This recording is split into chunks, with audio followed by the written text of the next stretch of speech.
Iniciada a gravação, vou começar aqui o compartilhamento de tela com vocês. Então, só recapitulando algumas coisas aqui no final ali do primeiro tempo, nós vimos essa expressão aqui de Harvey-Sim para calcular a distância entre dois pontos com base em latitude e longitude.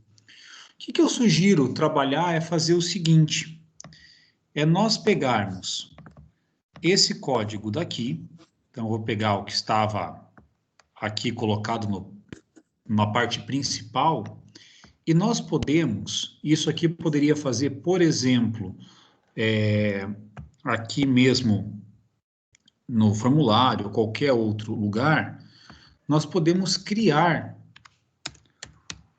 uma função, criar um método que tenha um retorno. Eu vou colocar aqui que o retorno é double, vou colocar assim, distância, pontos.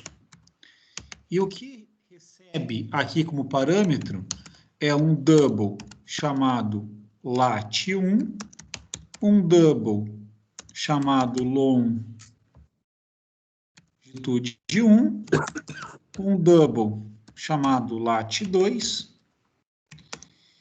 e um double chamado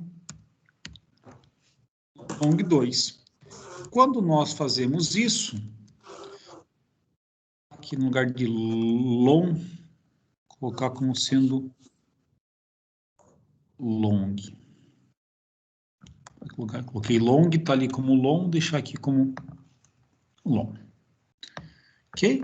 Temos aqui essa parte, aí nós não precisamos declarar aqui, porque esses valores são passados como parâmetro. E aqui, o que nós vamos fazer no final é retornar esse valor D.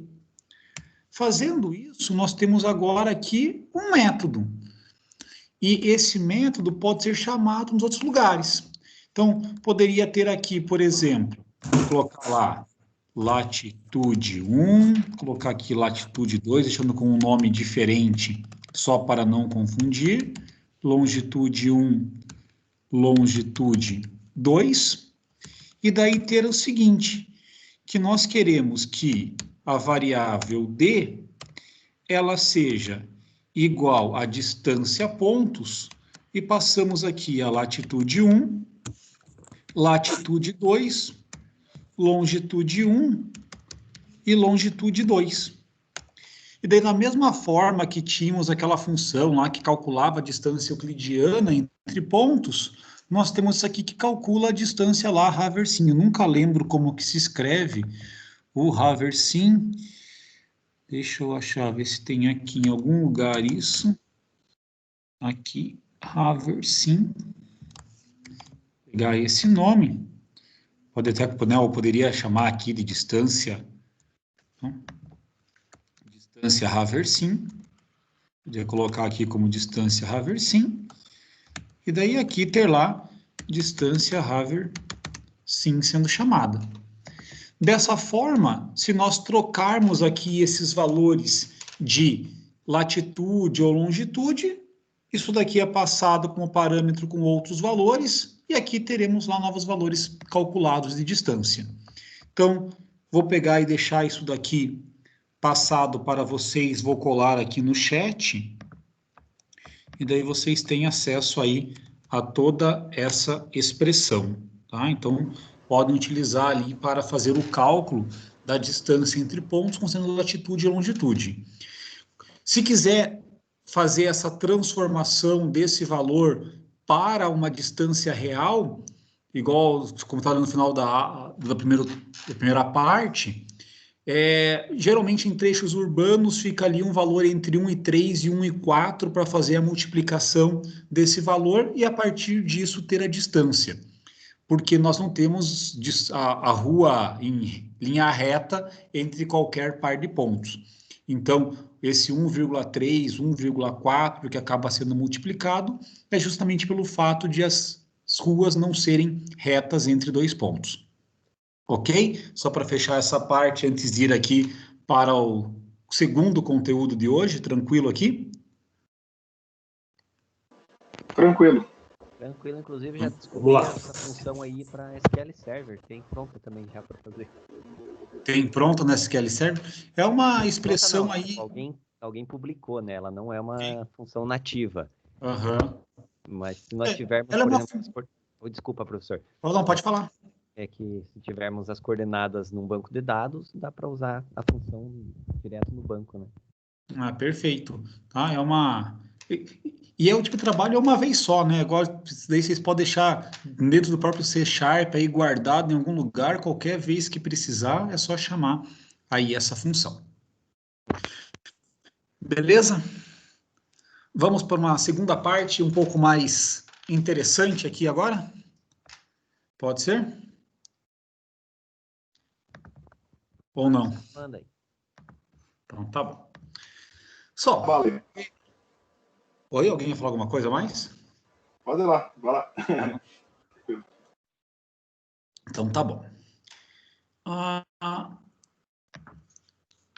Muitas das soluções que aparecem dentro de pesquisa operacional, e aqui, particularmente nessa parte de fazer o modelo de programação linear, nós temos elas realizadas em publicações em revistas. Então, muitas vezes, nós temos o que está na parte da literatura e na parte acadêmica, alguns passos do que se refere à frente do que se refere à parte prática. E isso acontece muito, que o grande desafio quando nós vamos para uma situação prática acaba sendo a existência dos dados apropriados para os modelos. Então, tem aqui um artigo que eu vou apresentar hoje para vocês, um pedaço dele, provavelmente não vamos conseguir aí passar pelo artigo inteiro nesse tempo que nós temos de hoje, mas depois eu encaminho esse artigo para que todos vocês tenham acesso, que ele foi publicado nessa revista aqui, chamada European Journal of Operations Research. Talvez seja a principal ou uma das principais revistas de pesquisa operacional no mundo. Então, para quem nunca teve a oportunidade de ver como que essas revistas elas são classificadas, como que isso é mensurado, a principal maneira de mensurar o impacto de uma publicação é pelo número de citações que os artigos dela recebem. Então, se nós pegamos essa aqui, que é a European Journal of Operations Research, um dos lugares que faz a avaliação está aqui no Simago. Então, se vocês forem em simagojr.com, abre essa janela onde é possível colocar aqui o nome da publicação ou o SSN dela, que é o código ali. Então, coloquei aqui lá o nome, European Journal of Operations Research. Apareceu aqui, ela é da Elsevier, quem editora responsável. E tem aqui uma das métricas, que é o H-Index.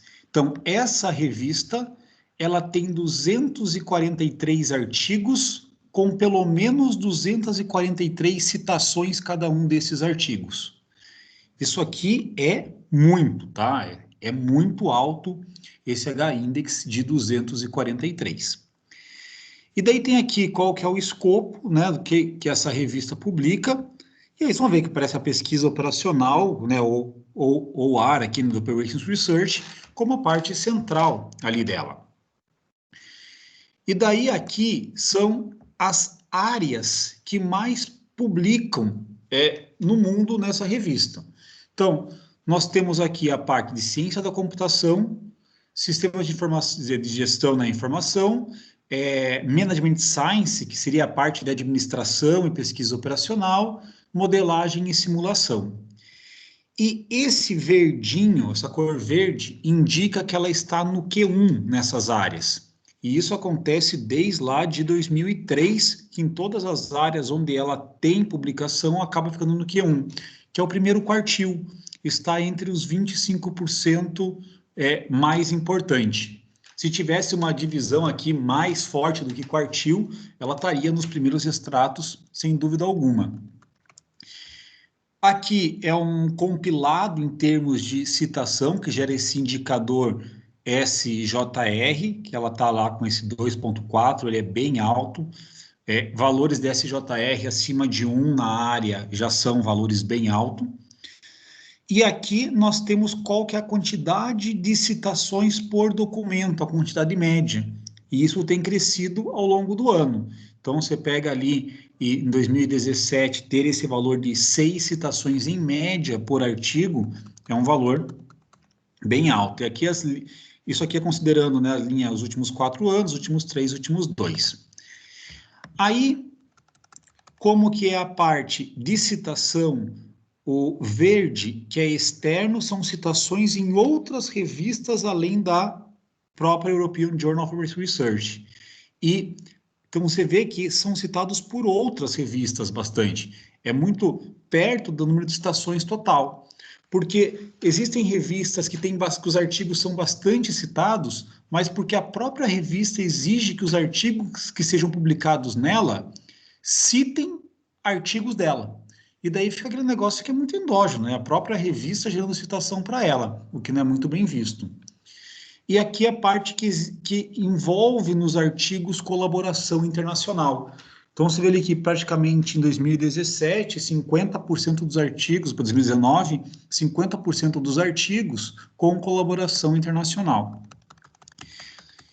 E isso gera lá esse SJR atual, 2019, de 2,36. Então, é super alta a classificação dessa revista. Em 2014, teve esse artigo publicado nela, chamado No Mixed Integer Programming, Model 4. Daí, esse Pickup and Delivery Problem é um problema de coleta e entrega, e o if transshipment é com transbordo. Então, como que seria uma aplicação direta desse caso? Se nós pensarmos numa ótica de uma transportadora, por exemplo, ela tem que coletar as encomendas em um determinado lugar e tem que entregar essas encomendas em outro. E, além disso, ela pode fazer transbordo dessa carga, né, o que é muito chamado de ter os pontos de redespacho, onde o caminhão leva a carga até um determinado ponto e, nesse ponto, essa carga é descarregada, um outro caminhão faz a carga dela e é levada até o destino final ou até um outro ponto de transbordo, e isso segue até com que a carga chegue ao seu destino final. E o que é proposto aqui em termos de modelo nesse artigo é uma formulação matemática para conseguir uma solução ótima para esse problema. Então, dado lá um conjunto de cargas que precisam ser transportadas entre uma origem e um destino, pontos possíveis para realizarem o transbordo, qual veículo vai pegar qual carga em qual lugar e para onde que vai levar essas cargas. Então, é isso que essa formulação matemática aqui propõe para ser realizado. E o meu objetivo com vocês nesse tempo que nós temos aqui hoje de aula é entender como que as coisas são apresentadas num artigo e começar a entender o modelo matemático que tem aqui. E a importância do entendimento dos artigos, ela vai muito além do ponto de vista acadêmico. Para todo mundo que irá fazer algum trabalho prático envolvendo pesquisa operacional, até juntando ali algumas coisas que o Oberdan disse no nosso primeiro tempo de aula, caramba, tem restrições, tem variáveis que não são fáceis de serem criadas. Então, o que nós fazemos? Vamos ver na literatura se alguém já trabalhou com um problema parecido, como que fez para modelar em termos de variáveis, como que fez para modelar em termos de restrição. Vamos entender como que foi essa modelagem, identificar características que são similares ao problema que nós temos e as características são diferentes e realizar as adaptações necessárias em termos de formulação. Então, ajuda muito esse processo do que cada problema novo que aparece, tentar fazer uma modelagem matemática do zero. E, então, vou pegar esse artigo com vocês aqui para nós Fazemos aqui uma leitura no começo, eu vou quase linha a linha, e depois eu vou pular um bom tanto para irmos até o modelo matemático em si. E conforme for o tempo, o andamento, nós começamos a implementar algumas coisas desse modelo hoje, ou o que é mais provável que fique lá para semana que vem essa própria implementação de algumas coisas aqui desse artigo. Então, aqui já está lá o artigo aberto, tá? Então, tem 3 autores dele, esse aqui, o Reis, o Alvelos e o Carvalho. Uma coisa, também para quem está vendo artigos aí nesse formato de início, aparece aqui no do Reis esse asterisco. Essa parte do asterisco que aparece ali no nome dele é porque ele é o autor correspondente, né? Então, se você quiser entrar em contato, você vai entrar em contato com ele, tá? É o principal, às vezes acaba tendo um pouquinho mais de dados dele. No caso, ele coloca aqui até o telefone. E tem aqui os e-mails dos outros. É comum que, às vezes, você queira alguns dados extras do artigo e que não estão disponíveis nem no texto do artigo e nem em alguma outra página na internet. E daí acaba mandando um e-mail pedindo as suas informações e geralmente o pessoal responde, tá? Então, ainda mais quando a gente pega artigos que são um pouquinho mais antigos, que não tinha espaço para colocar um material extra disponível na internet. E esse material extra, às vezes, são os arquivos de instância com os exemplos dos dados que foram utilizados para resolver e que tem os resultados apresentados no artigo. Então, pegava, mandava um e-mail para os autores e daí eles respondiam com instâncias ou com dizendo onde que conseguia encontrar esses arquivos. Mais recentemente, tem sido muito comum essa parte de arquivos extras serem disponibilizados em uma página na internet e no artigo ser colocado em qual página que esses dados estão disponíveis. Então, facilita muito o processo de acesso aos dados. Ok? E outra coisa aqui que nós temos de característica em quase todos os artigos é aparecer essa parte da história dele. Então, esse recebido 11 de dezembro de 2012 é quando que a revista recebeu o artigo. Os autores fizeram a submissão dele em 11 de dezembro de 2012. Aí o artigo segue para os avaliadores podem devolver rejeitando o artigo, aceitando o artigo, pedindo alterações, as alterações menores, as alterações maiores, que daí voltam para os revisores analisar novamente o que foi feito, e até que chegou aqui na data do 15 de outubro de 2013, que esse artigo aqui foi aceito para publicação. Então, esse critério para ser aceito para a publicação depende muito de cada uma das revistas. Tem revistas que mandam para 3, 4 revisores e tem que ser unânime a decisão pela aprovação para que o artigo seja publicado. Tem revistas que mandam para 2 revisores e, se os 2 derem o aceite, já publica. Se um recusar, manda para um terceiro para depois fazer um desempate. Então, isso, cada revista tem aí a sua política para isso. E aqui é quando que ficou disponível online. Então, foi aceito no dia 15 de outubro, no dia 26 já estava disponível de maneira online. Mas ficar formalmente numa edição da revista aconteceu somente lá em 2014. Então, antes de ter a parte de publicação online, o artigo era aceito, tinha que ser encaixado em uma edição da revista e só depois que tinha publicação. Com o processo online, às vezes até encontrar em qual edição da revista será publicado, pode antes já ser disponibilizado online, é o que aconteceu aqui. E na hora quando nós vamos citar esse artigo em algum trabalho, a data dele acaba sendo 2014, porque ele está numa edição de 2014 da revista, mesmo já estando disponível online em 2013. Aí, o que ele diz aqui no resumo?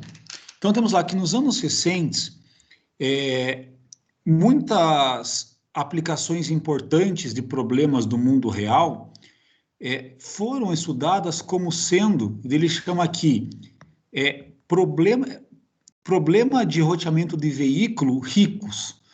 Que é isso? É você ter ali algumas coisas a mais no problema de roteamento de veículos. E as variantes e generalizações do super conhecido, do bem conhecido, problema de roteamento de veículo. Então, se nós pegamos esse próprio caso de fazer uma coleta e entrega, nós queremos fazer um roteamento de veículo, mas que é diferente daquele que nós trabalhamos do caixeiro viajante, porque para cada ponto de demanda, ele vai ter que passar por 2 lugares, um para realizar a coleta e um para realizar a entrega. E, além disso, não pode ser realizada a entrega antes de ter realizado a coleta. Então, tem característica diferente nesse problema. E é o que ele vai dizer aqui, que nesse trabalho nós estamos tratando do problema de coleta e entrega. E considerando algumas generalizações futuras, autorizando, permitindo o transbordo ao longo da rede. Além disso, nós estamos considerando, permitimos, veículos heterogêneos e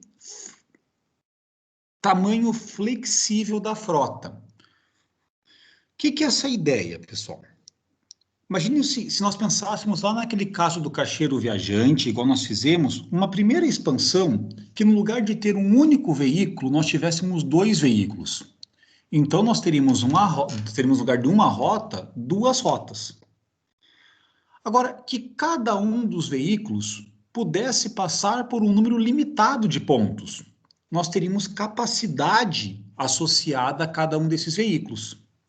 Se esses veículos todos têm a mesma capacidade, é chamado um problema de frota homogênea. Se os veículos podem ter capacidade diferente, temos um problema de frota heterogênea. E os problemas de frota heterogênea são problemas mais complexos de serem resolvidos do que os problemas de frota homogênea. Isso em regra geral. E, além disso, tamanho flexível de frota. O que é essa ideia de tamanho flexível de frota? Nós podemos ter um problema lá que tem que ser passado por N pontos e temos 5 veículos disponíveis para serem utilizados. Nós podemos forçar que os 5 veículos sejam utilizados ou permitir que só 3 deles, só 4, uma parte deles só possa ser utilizada. E daí o que é realizado aqui é descrever um Mixed Integer Programming, ou seja, um problema de programação inteira mista. Se nós temos uma variável que é do tipo inteira, já acaba sendo tratado como sendo um Mixed Integer Programming. Nós tendo ali, isso até abreviado parece muito como MIP, né? Então, Mixed Integer Programming é um modelo de programação linear que nós temos pelo menos uma variável inteira. Informações para o problema. Ele ainda considera aqui without time windows for services. Nós podemos ter ainda, em cada lugar que ocorre a coleta e a entrega, janela de tempo. Então, pensando no mesmo caso da transportadora, tal lugar só pode coletar entre 8 e 10 da manhã. Então, tem uma janela de tempo associada à coleta. Nós podemos ter janela de tempo na coleta, na entrega ou nos 2. Aí ele diz o seguinte também, que o número de restrições e variáveis nos modelos são limitados por um tamanho polinomial do problema. E aqui volta aquela ideia em termos das restrições do caixeiro viajante. Quando nós colocamos esta situação de pôr todas as restrições de subrota, nós temos um número exponencial de restrições. Apareceu aqui essa parte com o combinatorial, nós temos fatorial envolvido na conta. E daí isso cresce exponencialmente. Quando nós temos o caso, igual era lá o do Miller, Tucker e Zillen, nós temos um número polinomial de restrições. Nós não teremos mais do que n quadrado restrições para evitar as subrrotas. Então, o que está dizendo aqui é que o número de variáveis e restrições são limitadas polinomialmente. É muito complicado termos problemas em que não tem essa limitação polinomial no número de variáveis e restrições, porque isso acaba depois permitindo com que só resolvam-se problemas pequenos. Então, isso aqui é algo bom para o modelo e por isso aqui é ressaltado no resumo. E daí traz aqui, né, que eles ainda discutem diversas variantes do problema que podem ser capturadas pelos modelos ou facilmente capturada com simples modificações no modelo.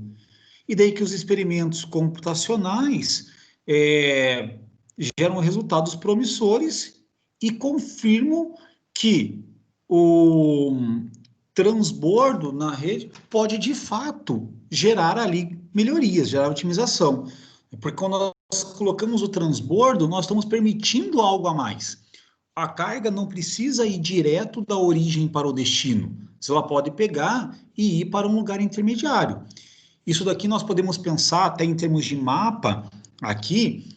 Imagine que nós tenhamos que levar cargas de Ponta Grossa para São Paulo e alguma cidade aqui perto de Curitiba, e de Paranaguá para São Paulo.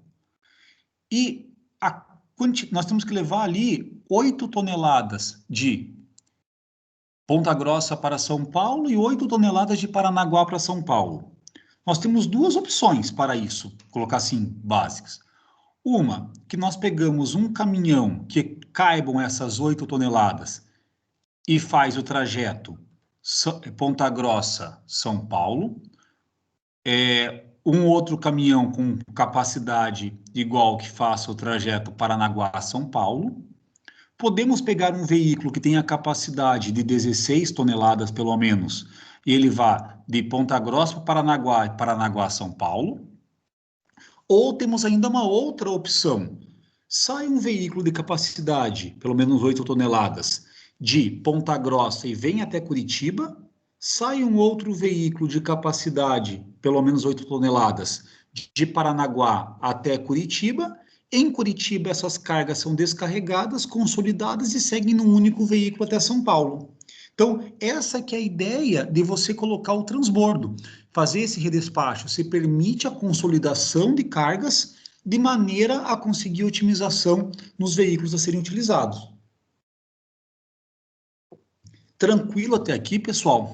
Essa parte do resumo, deu para entender bem qual que é o tipo de problema que pretende ser tratado aqui no artigo?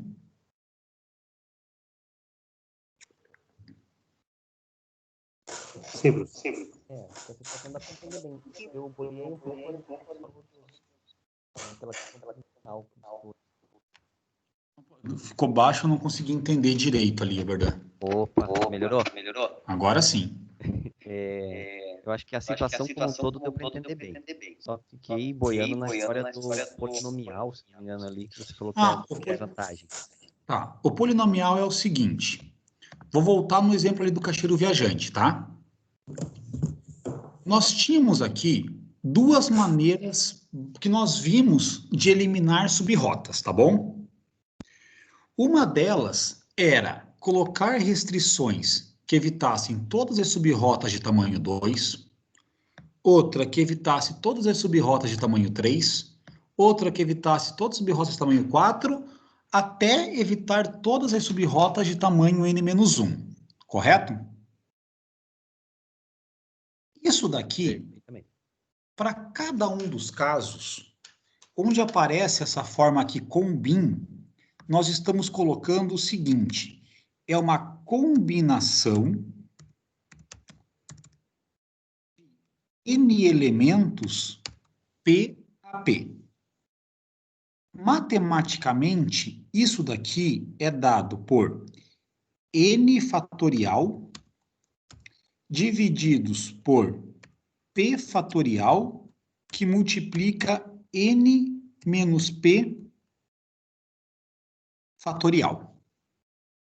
Aqui faltam divididos. Então, nós vamos ter isso daqui que fazer com o P igual a 2, com o P igual a 3, com o P igual a 4, até com o P igual a N menos 1, e somarmos tudo isso daqui. Nós temos aqui um fatorial que aparece no numerador. E o fatorial, ele supera tudo que envolve polinomial. Se nós temos o fatorial, se eu coloco aqui, né, até em termos de expressão, coloca lá 1, 2, 3 e põe o fatorial, o que vai acontecer é que conforme o valor do n cresce, esse valor daqui, ele cresce absurdamente. De maneira que se nós tentarmos, o que seria um polinômio? Seria pensar n ao quadrado, n ao cubo, n à quarta, n à quinta, n à sexta, n à sétima, e assim por diante. Se nós colocássemos aqui o n ao quadrado, então, ó, vou colocar aqui o n ao quadrado, vou colocar aqui também do lado o n ao cubo, tá? E vou colocar aqui o n à quarta. O que nós temos aqui? Então, esse daqui é o n fatorial, aqui é n ao quadrado, aqui é n ao cubo, e aqui é n à quarta. Se nós comparamos o n fatorial com o n ao quadrado, até um determinado valor de n, até aqui o n igual a 3, o n quadrado, ele é maior do que o n fatorial. Só que depois disso, o n fatorial vai se tornando muito maior do que o n quadrado. Se nós pegamos o n ao cubo, até o n igual a 5, o n ao cubo é maior do que o n fatorial. Mas chega um momento, aqui a partir do n igual a 6, que o n fatorial se torna maior do que o n ao cubo. Se nós pegamos o n à quarta, até o n igual a 6, o n à quarta é maior que o n fatorial. Mas, depois aqui do n igual a 7, o n fatorial se torna maior. Se nós pegarmos, em algum momento, aqui, tá? Se expandir isso aqui, 9, 20, 21, 22, nunca nós vamos conseguir encontrar um valor aqui, no lugar do 4, 5, que será sempre superior ao que nós temos do n fatorial. Porque o n fatorial ele vai crescer mais do que o polinômio. A partir de algum grau do polinômio, o valor do n fatorial será maior do que o n elevado a esse grau. Então, quando ele diz que é polinomial, significa que nós vamos conseguir saber e ter isso aqui de maneira limitada qual que é esse número de restrições. E sempre que nós temos algo polinomial, por maior que seja o grau que apareça aqui nesse polinômio, isso é melhor do que o fatorial. Então, é isso que ele está dizendo aqui, que, deixa eu voltar, que o número de restrições e variáveis são limitados por um tamanho polinomial. Nós conseguimos dizer que o número de variáveis é menor ou igual ao n, dado que o n é uma dimensão do problema, elevado a algum valor constante. Quando nós pegamos, no próprio caso do caixeiro viajante, com aquelas restrições do Miller, Tucker e Zillen, nós vimos o seguinte, olha aqui na hora da construção das restrições, nós temos um i variando de 1, enquanto o i é menor do que n, e aqui de 1 no j igual a 1 até enquanto o j é menor do que n. Isso daqui, no máximo, nós vamos ter, assim, não é que nós temos a garantia que nós não teremos mais do que número de pontos ao quadrado restrições. Então, esse daqui nós sabemos que é limitado polinomialmente o número de restrições que nós temos. E é isso que ele está dizendo aqui, nesse caso, que ó, o dele também é. Qual que é o grau do polinômio? Não importa, mas é limitado polinomialmente. Entendido agora aí, Oberdan? Agora, depois de tanto detalhe, impossível, principalmente quando você colocou no código, agora ali deu para fechar. Ah, beleza. Então tá, mas é isso aí. Vão perguntando, tá? Porque às vezes é uma coisa que eu fico até na dúvida, se quando a gente começa a colocar detalhe demais, fica repetitivo e pode ficar cansativo, e quando não coloca detalhe o suficiente, pode ficar sem entendimento. Então me ajudem a achar o meio do caminho aí, tá? Em cada uma das coisas. Quando tiver assim detalhado demais, podem falar, ó, pode seguir para frente aí que está muito detalhado, e quando ficar sem entender, avisa e eu tento voltar um pouquinho mais nos detalhes. Beleza? Aí, assim, na sequência aqui do artigo, no que se refere a esse capítulo de introdução, eu não vou pegar e fazer a leitura aqui com vocês durante esse período, porque vai ficar totalmente cansativo e é algo que vocês conseguem depois fazer no tempo de vocês de maneira tranquila. Qual que vai ser o grande foco? É contextualizar qual que é o problema que está sendo tratado. Então, vocês vão verificar aqui que ele vai dizer que é um caso que generaliza a parte do problema de roteamento em veículo e vai apresentar quais são coisas parecidas que já foram tratadas na literatura por outros autores. Porque quando nós temos uma publicação de alto nível, o que ela tem que fazer é algo além do que os outros já fizeram. Então, ele vai buscar, ao longo desse capítulo, contextualizar o que está sendo trabalhado e mostrar o que tem que já foi feito pelos outros autores. Tá? Então, te pega aqui e vem direto nessa parte dizendo o que os outros fizeram, o que abordaram.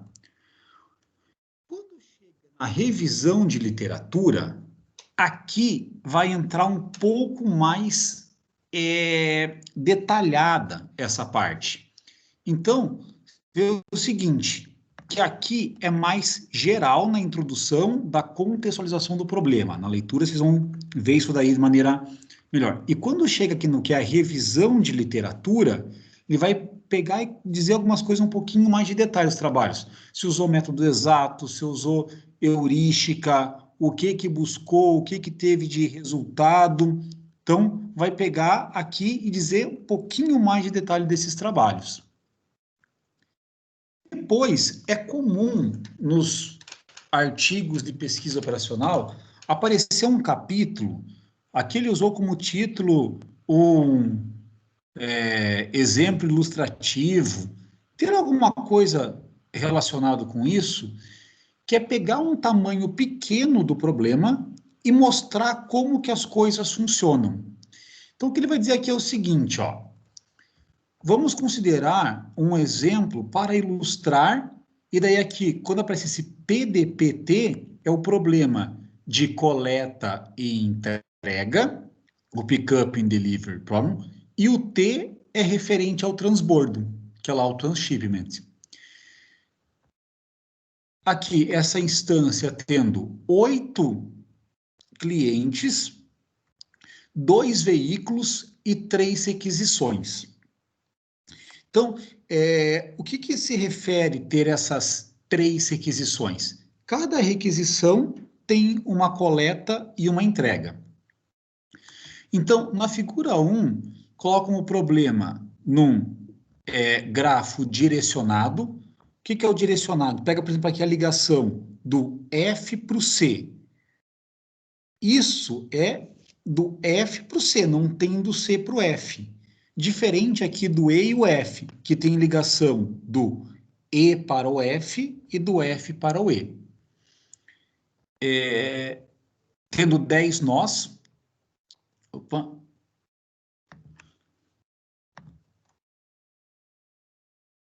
Então, esses 10 nós, 8 são representados da localização de clientes e 2, que são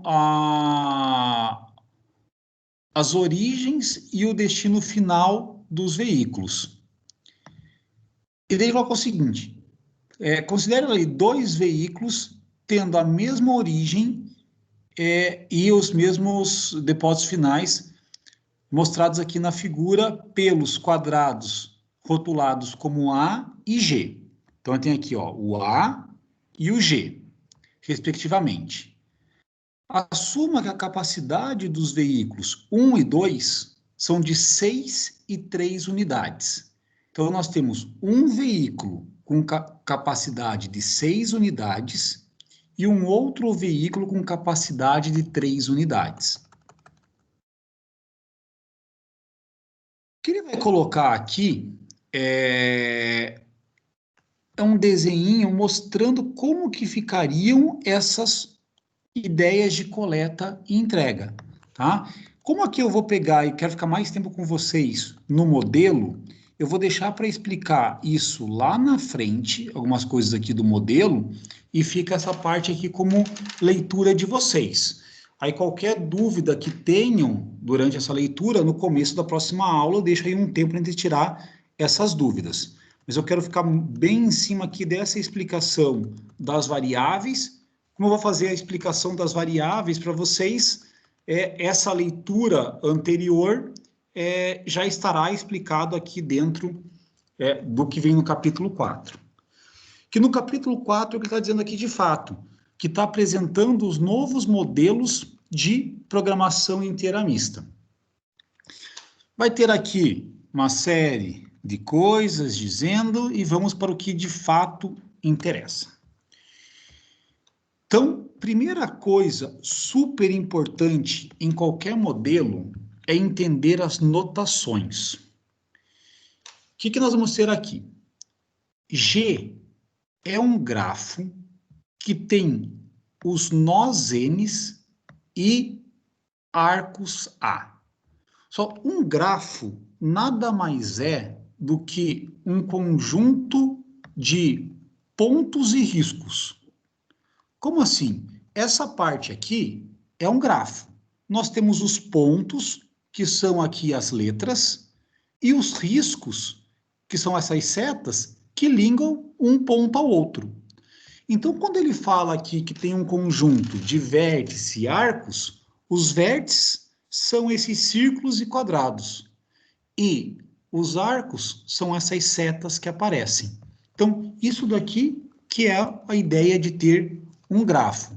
No caso desse problema de coleta e entrega, os nós representam os lugares possíveis de fazer coleta e entrega, os depósitos dos veículos, e os arcos representam os caminhos a serem percorridos entre esses pontos. E direcionado porque nós podemos ter custos, distâncias diferentes entre do ponto A para o ponto B e do ponto B para o ponto A. Né? Voltando àquele exemplo, se nós pegássemos ali a distância do Parque Shopping Barigui até a Batel Grill, seria uma distância diferente do que da Batel Grill até o Parque Shopping Barigui. E daí ele vai ter aqui o seguinte: I e J pertencem ao conjunto N. Ou seja, quando ele utilizar o índice I e o índice J, ele está se referindo a pontos. É a mesma coisa que nós fazíamos lá no caixeiro viajante. Nós tínhamos o ponto 0, 1, 2, 3, 4, 5, 6, 7, 8, 9. Naquele exemplo com 10 pontos. Então, o nosso conjunto N era o conjunto dos elementos 0, 1, 2 até o elemento 9. E nós utilizávamos o I e o J, naturalmente, na própria variável x e j, que era a decisão se nós íamos diretamente do ponto I para o ponto J ou não. E o arco da forma, o arco de I para J é denotado como sendo IJ. Então, se nós pegássemos lá e colocássemos o 3, 5, nós estamos dizendo era a ligação entre o ponto 3 e o ponto 5, o arco do ponto 3 para o ponto 5. Então, às vezes, não se assustem com algumas notações porque elas muitas vezes acabam sendo até mais simples do que a gente imagina. Mas para ter essa ideia, então, falou o I e o J apareceram separados, estão dizendo que são pontos que pertencem ao conjunto de nós. Colocou o I e o J junto, é associado ao arco IJ, ou seja, a ligação entre o ponto I e o ponto J. E daí, assim, que nós utilizamos o termo network, lá de rede, né, para significar um grafo tendo dados adicionais nos nós e nos arcos. Esses dados, naturalmente, serão ali própria coisa de distância, de tempo, informações das cargas e assim por diante.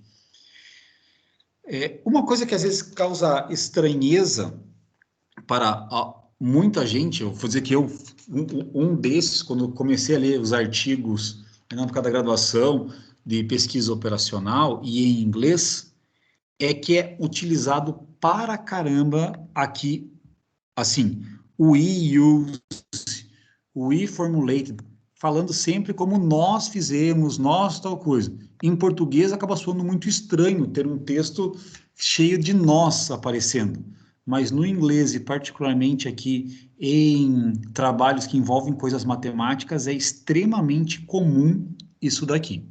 E até ajuda bastante ter esse termo, porque nós conseguimos diferenciar de maneira mais fácil o que foi feito neste trabalho, o que foi proposto por esses autores nesse trabalho específico, em relação ao que os outros já tinham feito anteriormente. Então, fica uma linguagem bem direta, esse uso aqui do I exaustivo até no texto. Aí nós temos aqui um outro conjunto, que ele vai chamar de conjunto K, que é o conjunto de veículos. E esses veículos vão ter índices de 1 até, quando aparece aqui esse pipeline antes e depois do conjunto, nós lemos como sendo cardinalidade do conjunto K. Nada mais é do que o número de elementos que nós temos no conjunto K. Então, se nós temos lá um conjunto de veículos, e esse conjunto de veículos é pelos veículos 1, 2 e 3, nós temos 3 veículos. Então, vai lá do K igual a 1 até o tamanho do conjunto. 1, 2 e 3 vai ser lá, o último dos veículos é o próprio quantidade de veículos que nós temos aqui no conjunto. Para cada veículo K, nós denotamos a capacidade de carga dele por UK. Então, U se refere à capacidade. Como a frota é heterogênea, cada veículo pode ter uma capacidade particular. Então, aparece esse índice aqui K, para dizer que essa capacidade é do veículo K. Se a frota fosse homogênea, nós teríamos todos os veículos com a mesma capacidade. E daí aqui na notação, provavelmente não teria esse índice K. Porque se a capacidade é a mesma para todo mundo, não precisa pegar e especificar qual seria a capacidade de cada um deles. Então, o próprio fato, quando vem algum modelo, por exemplo assim, que U é capacidade e aparece associada a um índice K, de que a frota aqui no caso é heterogênea. E veja a importância da notação. Sempre que aparecer o índice K, nós estamos nos referindo a veículo. Assim como sempre que aparecia o I e o J, nós estamos nos referindo a nó naquele grafo, ou seja, as localizações possíveis existentes. Aí ele diz o seguinte, que OK e O'K, então aqui tem OK e O'K, que pertencem ao conjunto de pontos, pertencem lá ao N, então O e O'K, respectivamente, são o depósito inicial e o depósito final do veículo K. O que isso significa? É tratado aqui no modelo que todo veículo tem que sair de um depósito e terminar a rota em outro depósito. Isso daqui depois pode ser feito de criar depósito de origem artificial e de destino artificial que consegue generalizar como se o veículo pudesse sair de qualquer lugar. Mas aqui, nessa formulação, o que nós temos é basicamente isso, de que o veículo sai de um lugar e tem que terminar a rota em algum lugar pré-determinado. Ele começa no ponto OK e termina no O'K. Se nós pegássemos aqui nesse grafo que tem de exemplo, se nós tivéssemos aqui, por exemplo, que o veículo 2, ele começa a rota dele no ponto A e tem que terminar a rota dele no ponto G, nós teríamos que o O2 como sendo igual a A e o O'2 como sendo igual a G.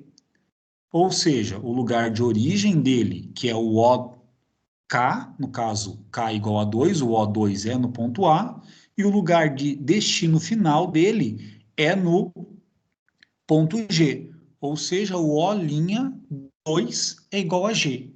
Por quais pontos que ele vai passar ao longo da rota do caminho, o que ele vai fazer para sair do A e chegar no G, é justamente o que nós queremos decidir com o modelo.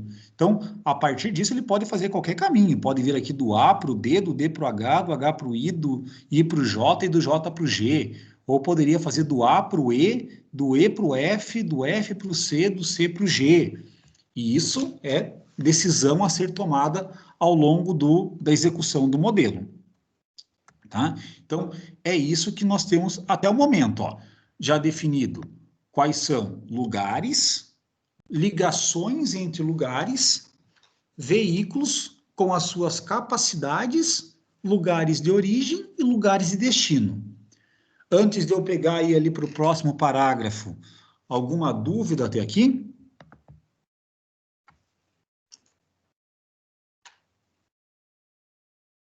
Não.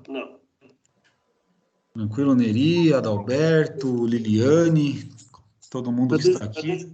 Você está desenhando, né? Ficou claro ali, explicou que a saída do ponto para chegar no outro, né? Então...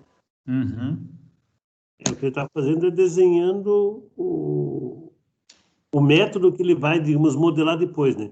Quem é quem e da onde pode ir, para onde pode chegar, para depois poder fazer esse modelo.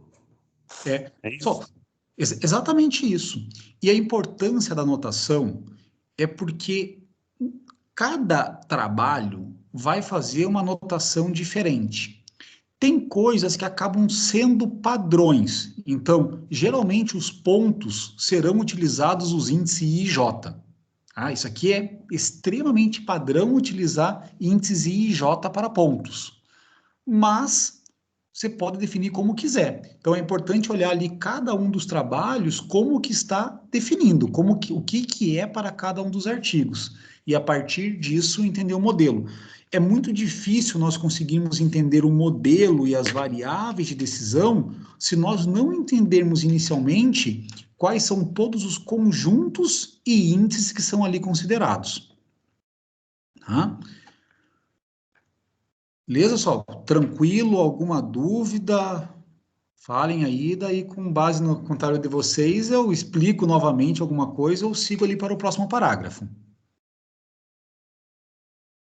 Para o próximo trabalho que a gente vai ter que entregar no dia 3/9 também, a gente tem que fazer toda essa anotação também, toda essa explicação também, que a gente tem que entregar em formato de artigo também. Assim, claro... padrão, digamos assim. É claro que eu não vou ter... Não passa complexidade, mas tipo assim... Mas eu não vou fazer na própria avaliação do artigo com todo o critério que é dentro de um artigo de revista. Eu sei, tenho total noção do momento de curso de cada um em relação ao que se espera num artigo desses de revista de ponta. Mas quanto mais vocês conseguirem fazer perto desse padrão, melhor. Não só em termos de avaliação, mas para se ambientar com isso. O fato de, quando começa a escrever dessa forma, auxilia bastante até a entender os outros artigos, tá? Então, mais ali como treino de guia. Tá bom, tudo bem. Ok? Beleza? Vale. Só mais alguém, alguma coisa, ou posso seguir? Manda brasa. Então, tá bom, vamos lá. Aí, parágrafo seguinte. Temos um novo conjunto, que é o conjunto R. O que nós temos aqui no conjunto R? É o conjunto das requisições de coleta e entrega dos clientes. E nós temos da mesma forma que tem os índices de 1 até cardinalidade de R. Então, se nós tivermos lá 10 coletas e entregas, nós vamos ter o R variando de 1 até 10. Temos lá o R igual a 1, R igual a 2, R igual a 3, até o R igual a 10. E daí, eles denotam por QR a quantidade dessa requisição R. Lembra que cada veículo tem uma capacidade? Então, vamos pensar que a capacidade aqui analisada é uma capacidade em quilogramas. Então, teríamos lá, por exemplo, que o veículo 2, ou seja, aquele que tem o índice K igual a 2, tem uma capacidade de 10 mil quilos. E nós temos uma requisição que tem uma quantidade de 3 mil quilos. Esse veículo consegue coletar essa requisição. Uma vez que ele coletou, ele estivesse vazio antes, ele tem ali 3 mil quilos agora carregados nele.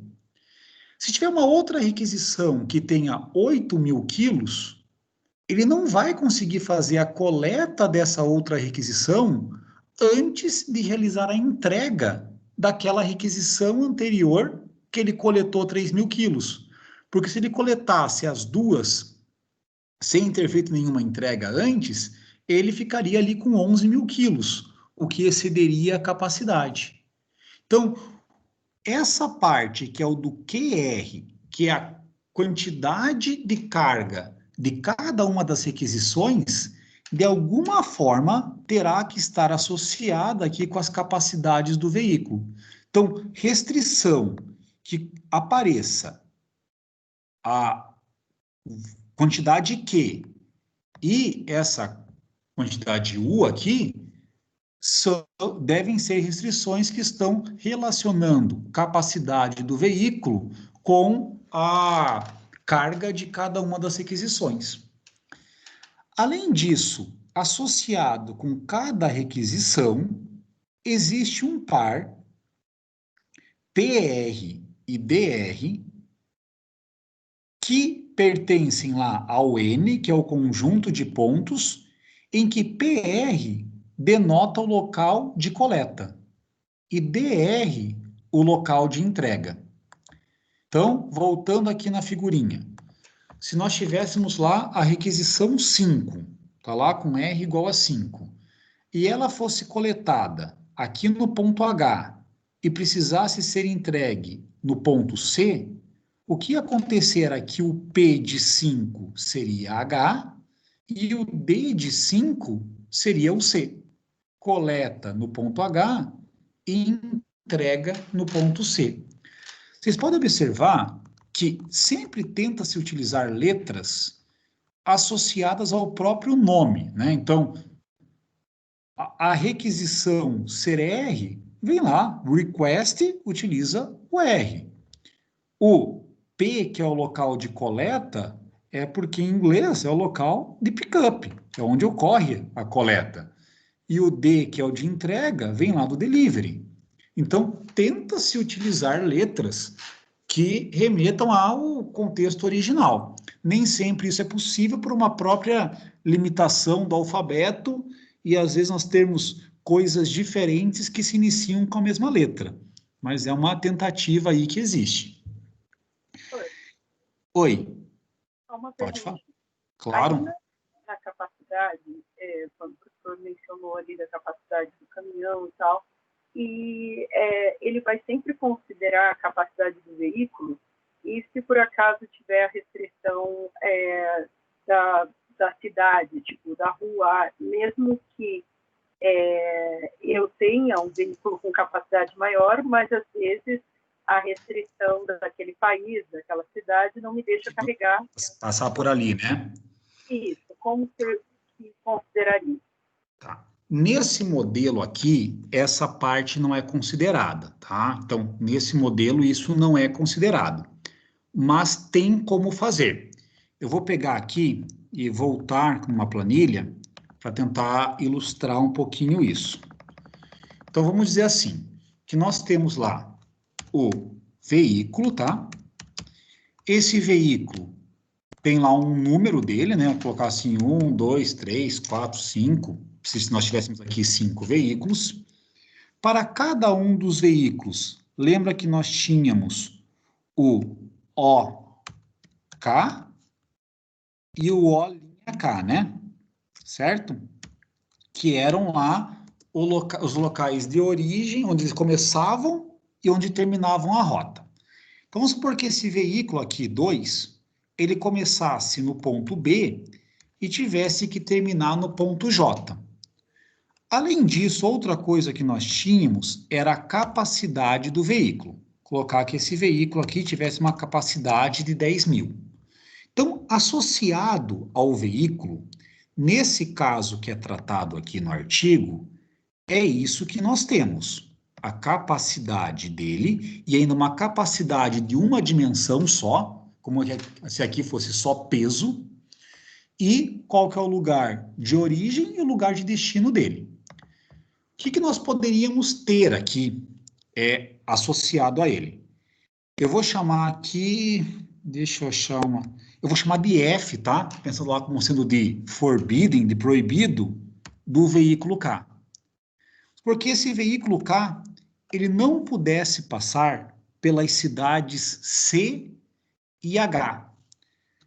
A gente poderia ter aqui esse conjunto de cidades proibidas para esse veículo. E daí, essa informação, nós teríamos que associar com as variáveis de decisão para dizer que ele não pode passar por esses pontos.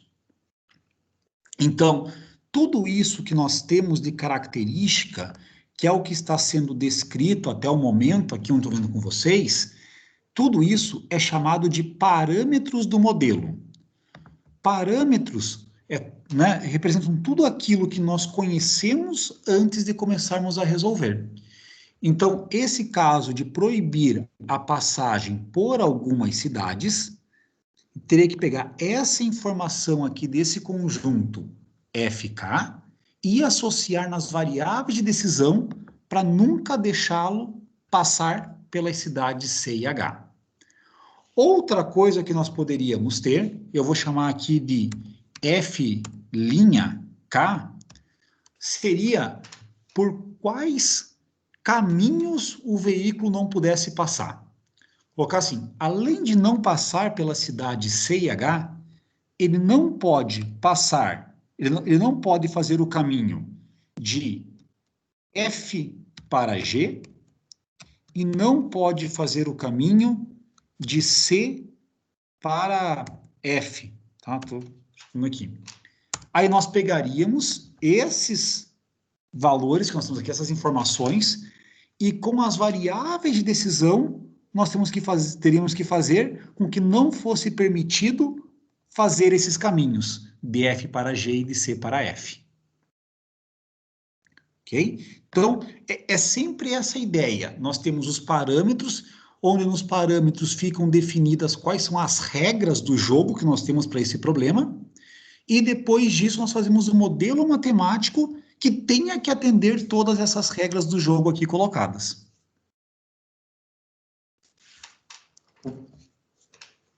Entendido aí, Liliane? Sim, professor, entendido sim. Tá? Aí, assim, essa daqui é a parte mais fácil da brincadeira, que é pegar e colocar qual que é a regra. Depois isso aqui acaba gerando uma complexidade para nós fazermos essa formulação e também acaba gerando essas restrições a mais podem acabar também divulgando vai dificultando a própria resolução por serem restrições a mais impostas ali ao problema. Tá? Então, isso aqui é até um negócio interessante, que hoje nem vai dar tempo até de começar a modelagem ali do problema, mas em algum momento nós podemos incluir isso aqui no modelo. Tem como fazer essa inclusão daqui, tá? Isso eu já garanto para você de cara que tem como fazer. Só com um certo trabalho, mas é possível.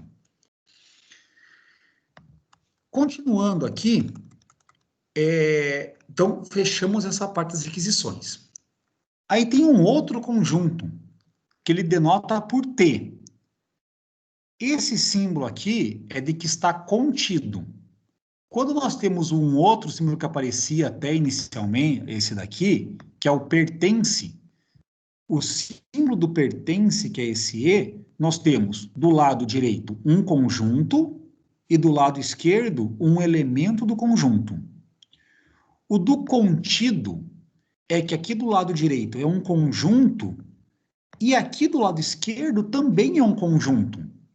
Então, o que ele está dizendo é o seguinte, desses pontos todos, em quais que podem ser realizado o transbordo? Esses pontos que podem ser realizado o transbordo definem esse conjunto T. Então, voltando lá na figura de exemplo, nós temos esses pontos todos aqui. Porque os únicos pontos que possam ocorrer transbordo sejam os pontos E, F e I. Só nesses 3 pontos poderia ocorrer a descarga de uma requisição para a carga da mesma requisição em outro caminhão depois. Então, o conjunto T seria igual a E, F e I. Seriam os 3 elementos pertencentes a esse conjunto T. Então, aqui ele diz, até similar a essa ideia que você disse aí, Liliane, de não pode passar por todos os pontos, aqui ele está dizendo, os lugares em que pode ocorrer transbordo não é em qualquer lugar. É só nesses lugares que pertencem a esse conjunto aqui T. Então, está dizendo aqui, que T contido em N é o conjunto dos nós de transbordos lá naquele grafo. E daí ele considera o seguinte, CIJK é o custo unitário de transporte do nó I até o nó J utilizando o veículo K. Esse custo de transporte ser diferente por tipo de veículo, é fácil nós imaginarmos até uma aplicação disso. Se nós pegarmos aqui, eu vou colocar a NTT, tabela de preço mínimo 2020, eu quero pegar o do próprio site da NTT. O pessoal coloca aqui as palavras compradas, fica até antes do original da NTT. Deixa eu ver se a NTT preço mínimo se pega. Professor. Oi. Oi, desculpa, não ouvi. Então, dependendo do número de restrições, às vezes é melhor trabalhar com o problema heterogêneo, né? Que aí você utiliza o mesmo tamanho ali de capacidade e atende a restrição do problema. Calma aí, como assim? Desculpa, não consegui prestar atenção em tudo. Então... não. É que assim, o artigo está trabalhando heterogêneo, mas sim, nesse caso que eu informei para você, tem uma restrição, vamos supor, naquele país. Dá para a gente trabalhar com um caso específico que para aquele lugar vai ser homogêneo, vamos trabalhar com o mesmo tamanho de transporte. Pode sim, porque o caso homogêneo, ele é um caso particular do heterogêneo. Ele é um heterogêneo com todo mundo tendo a mesma capacidade, né? Então, sim, pode fazer, e isso é natural, tá? Conforme cada um dos casos pegar ali e ver a melhor maneira, tá? Então, e isso faz parte mesmo de pegar o modelo que tem e adaptar para o caso específico, tá? Isso aqui é bem Dificilmente nós vamos encontrar na literatura pronto um modelo que considere todos os casos que nós temos no nosso problema real. Mas daí nós pegamos e vemos o que é possível aproveitar dali e fazemos as adaptações. É isso aí mesmo.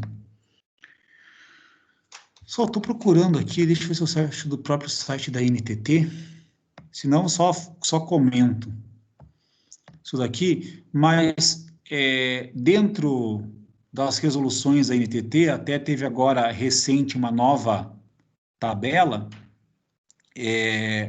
nós temos, conforme o número de eixos do veículo, tem um valor diferente por quilômetro, de tabela mínima da NTT para a contratação do frete. Então, se nós temos uma frota heterogênea, e essa frota heterogênea tem lá os veículos com diferentes quantidades de eixo, quanto mais eixos, mais peso consegue carregar, nós vamos ter um custo diferente para cada um deles por quilômetro. E é isso o que busca se colocar aqui com o CIJK, né? Você tem esse custo diferente para cada um dos veículos pelo quilômetro rodado. Então, toda essa parte daqui é o que define dados do problema. Nós podemos pensar, até isso vou deixar como um exercício para vocês, e na próxima aula eu começo com isso daqui também, que é igual nós colocamos aqui uma maneira que seria a armazenagem dos dados que definem o veículo, tentem pensar a mesma coisa de como que faria aqui o que se refere às requisições, o que se refere aos nós, o que se refere a esses pontos de transbordo aqui. Tá? Então, tenta fazer isso, se não conseguir, não tem problema, porque na próxima aula eu vou pegar e fazer do zero isso com vocês. Mas até para adiantar aí um pouquinho de exercício. Desculpa, eu não entendi. Você podia repetir, por favor? Seguinte. Isso daqui, com essa tabelinha, e até aqui, nós conseguimos contemplar os dados que se colocam aqui para um veículo, certo? Ó, o veículo tem um índice, tem uma capacidade, tem uma origem e tem um depósito, certo? Então, com isso daqui, nós temos um exemplo de valores para o que é dito aqui nesse texto mais matemático sobre o veículo. Tá bom. Como que ficaria para fazer um quadrinho no que fosse referente aqui às requisições? Entendi. Tá, agora tá claro. Tá? Como que ficaria para fazer aqui, para denotar esse T, que são os pontos de transbordo? O que precisaria no que envolve aqui o N e o A, que são os nós e os arcos? Como que ficaria essa parte aqui do C? Tá? Tudo isso que envolve algum parâmetro, como que nós armazenaríamos esses dados?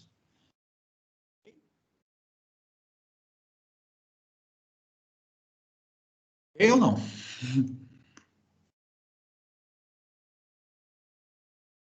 Beleza, obrigado. Então, tá bom. Só, agora, aqui, então, veja que interessante. Toda essa parte daqui foi para descrever dados do problema original. Tudo isso daqui existe independente se nós vamos fazer um modelo matemático ou não. São características do problema. Para o modelo matemático, as variáveis de decisão estão colocadas nesse único parágrafo aqui. Quais são as decisões que têm a ser tomadas aqui? Variável xijk é igual a 1 se o veículo K utiliza o arco IJ. O veículo K utilizar o arco IJ significa que ele faz o trajeto do ponto I para o ponto J em algum momento. E zero caso contrário. Então, na mesma figura lá, se nós tivéssemos, por exemplo, que o veículo 5 fizesse o trajeto BF, nós teríamos que o x BF5 é igual a 1, porque o veículo 5 faz o trajeto BF. Em qual momento da rota ele faz esse trajeto? Não importa. A gente sabe que em algum momento ele vai fazer esse trajeto do ponto B até o ponto F. Outra variável de decisão, essa aqui tem um pouquinho mais, também um pouquinho maior, ó. YIJKR. Ela tem 4 índices. Os modelos que nós vimos até agora, basicamente, são, às vezes, 2 índices. Quando tem 3 índices, 4 índices, tem 2 alternativas. Uma que é continuar colocando índices aqui embaixo, e a outra que é pegar e utilizar a parte de cima aqui também, para não ficar um negócio com muito índices embaixo. Não tem o que é o mais certo ou mais errado. Eu, particularmente, eu não gosto de colocar aqui em cima. Sempre que eu vejo em cima, na minha visão, a ideia é que é expoente. Então, eu prefiro encher de índice aqui embaixo. Mas isso é opinião minha, cada um acaba tendo uma maneira que gosta mais de fazer. Os autores desse artigo devem gostar mais de colocar com essa representação aqui em cima. Vamos seguir o que ele faz, tá? Mas, então, aqui são índices. Tem 4 índices. O I, o J, o K e o R. Essa variável é igual a 1 se o veículo K carrega a requisição Q, a requisição R. Esse carregar não é no sentido de realizar a carga, é de que ele faz o transporte. Na verdade, carries nem é o carrega, a tradução correta, de transporta a requisição R no arco IJ. Ou seja, em algum momento, esse veículo K, ele leva a requisição R do ponto I para o ponto J. Nós podemos ter uma situação que é o seguinte: ela é uma carga que ela tem que ir do ponto D até o ponto G. E tem algum veículo que em algum momento leva essa carga do B para o F. Tá? Então, se nós tivéssemos lá que a carga 2 tem que ir do ponto D para o ponto G, e nós temos que o veículo 5, em algum momento, leva essa carga 2 do ponto B para o F, nós íamos ter o seguinte, que o Y, BF, 5, que é o veículo 5, 2, que é a carga 2, é igual a 1. E essa aqui, né? Então, é a variável lá, Y. E 0, caso contrário. Tá? Então, tem essas descrições aqui de variáveis. Tem uma outra, e daí com isso é representado esse modelo matemático aqui, que na próxima aula nós vamos pegar e abrir essas restrições, vamos ver que elas são mais simples do que parecem, às vezes acaba até assustando, né, quando vê aqui todos esses somatórios para todo... Somatório. Um monte de somatório, mas é porque assim, é do modelo, na verdade, né? É o modelo, é você pensar assim, uma carga, ela pode ser transportada por qualquer veículo. Então, vai ter que ter algum somatório associado ao veículo para carga. Então, naturalmente, vão aparecendo esses somatórios. Mas, quando a gente abrir aqui em termos de exemplos, vão ver que é mais simples do que o imaginado. Ó, pega esse daqui, por exemplo. Ele se repete, parece, né? Ele muda o índice dele, mas ele se repete, né? Olha esse daqui, né? Vou pegar aqui, ó. O I é a origem do veículo, tá? Ó, o I é a origem do veículo. O K é o veículo. Então, eu estou pegando lá para um veículo particular, considerando a origem desse veículo. Nós temos que o X e o somatório de X e J, onde o I é a origem dele, para os outros destinos desse veículo é menor ou igual a 1. Isso aqui tudo quer dizer o seguinte: o veículo sai da origem dele para no máximo um lugar. Então, e todas essas restrições que vocês veem aqui em termos matemáticos, na gigante maioria dos artigos é a maneira mais comum de aparecer. Vai ter aqui depois a descrição do que são essas restrições. Então, ó, o objetivo do problema é encontrar um conjunto de custo mínimo das rotas dos veículos de forma a atender todas as requisições dos clientes.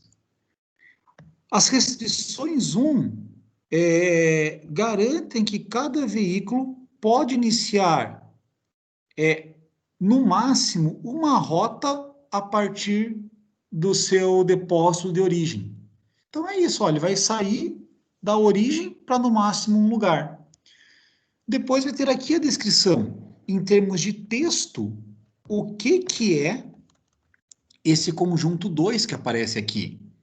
Depois a mesma coisa para o conjunto 3, conjuntos 4, 5 e assim por diante. Reparem que até aqui não apareceu qualquer coisa sobre transbordo. E esse modelo primeiro que aparece aqui, ele não leva em conta a possibilidade de realizar transbordo. Só que daí, na sequência, onde que ele vai estar? Aqui embaixo, terá essa parte de como que faz para... não, calma aí. Deixa eu achar a parte do transbordo, onde ele põe. Mas ele não usa a mesma notação ali, que é o T que está contido em C ali? Aqui, ó, vai pegar aqui o transbordo. Essa parte aqui é para fazer o transbordo. Olha o que vai ter. SJRKL. Se a requisição R é transferida de algum veículo K para algum veículo L, diferente do veículo K, em algum nó J pertencente àquele conjunto N. Ou seja, essa variável SJRKL, ela é igual a 1 se no ponto J a carga R é transferida do veículo K para o veículo L. E essa simples exceção aqui, só essa daqui, é o que permite a existência do transbordo. Essa outra que aparece embaixo é para fazer um controle de tempo. Tá? Então, vai ter até aqui depois o do 15, 16, 17 e 18 para incluir janela de tempo. Então, aqui, o que foi a decisão lá do autor foi pegar e colocar um modelo base e depois mostrar quais são as outras restrições a serem adicionadas para contemplar outros casos. E esse modelo aqui, nós vamos, pelo menos essa parte daqui, implementar. Então, eu garanto para vocês que a gente vai fazer aí de tudo para conseguir entender bem todo esse pedaço daqui de o que está sendo contemplado. E esse problema de coleta e entrega, ele é um problema bem legal pelo tanto de aplicações práticas que ele tem. Não só na parte de transporte, de logística, pensando, mas às vezes mesmo de movimentações internas. Se nós pensamos um próprio centro de distribuição, o que tem que ser realizado lá são direto operações de coleta e entrega. Vai coletar nas áreas de picking e entregar na parte do despacho ali dos veículos. Então, é um problema que se repete em diversas aplicações e é legal aqui em termos de aula, vocês verem essas modelagens que envolvem mais índices, né? Então, aqui é um modelo que nas variáveis nós teremos ali 4 índices nela, porque tem sempre o controle de ponto inicial, ponto final do deslocamento e controle de veículo e de requisição. Tá? Eu vou colocar aqui, deixa eu voltar, eu vou colocar esse link aqui para vocês do artigo, tá? Eu já coloquei o artigo no grupo nosso lá. Já colocou? Pô, foi mais rápido. Já achei o caminho lá. Peguei o DOI dele já. Nem colocar aqui. Então, beleza. Tá aí Tá no WhatsApp. Esse artigo. Então, o que eu vou pedir de vocês para a próxima semana é fazer a leitura aqui do artigo desde o início dele, ler lá o resumo novamente, até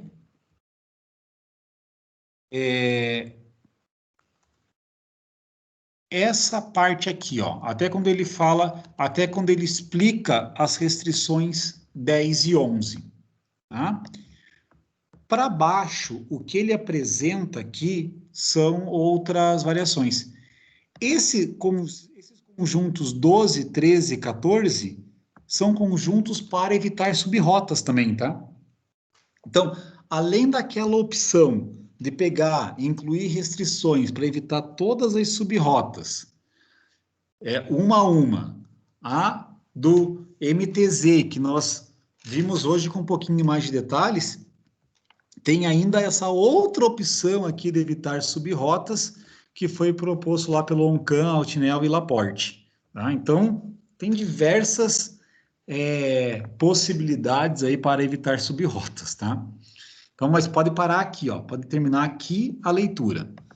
Depois disso, daí deixa para fazermos na sequência. Até aqui está mais do que bom tentar ler e entender o máximo até aqui.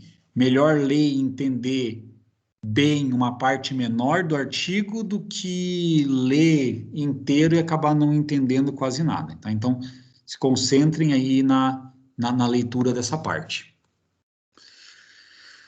Ok?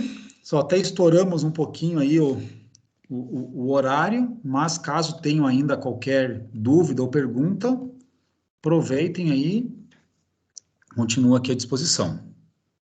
Se não tiverem, a gente encerra. Eu não tenho. Não? Neri, Andrei, Renan, Patrick, Liliane, Adalberto. Vamos dar uma lida no artigo, com certeza vai surgir alguma dúvida, né? Isso aí, anotem no artigo ali as dúvidas e vamos nessa.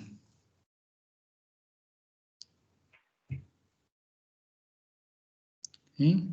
Andrei, Renan, Liliane. Para mim, tudo ok, professor. Obrigada pela aula. Eu que agradeço aí tranquilo também. A atenção de vocês. Para o Patrick, isso aqui tem que estar muito tranquilo. Tá? O Patrick, a dissertação dele é em cima disso. Então, quando tiver a próxima vez esse conteúdo no PP Gold, é o Patrick dando aula. Quem sabe? Já sabemos a quem recorrer, né? Exatamente. Dúvidas, Patrick resolve. Exatamente. Dúvidas, Patrick resolve. Exatamente. Tá? Beleza, pessoal? Então, é isso e nos vemos aí semana que vem. Vamos dar tempo de ler hoje ainda o artigo. Isso aí, aproveita aí o embalo, já lê hoje, já fica com essa... Assim, só que assim, se for ler hoje, vai ser a primeira leitura hoje. É natural ter que ler, reler e assim por diante.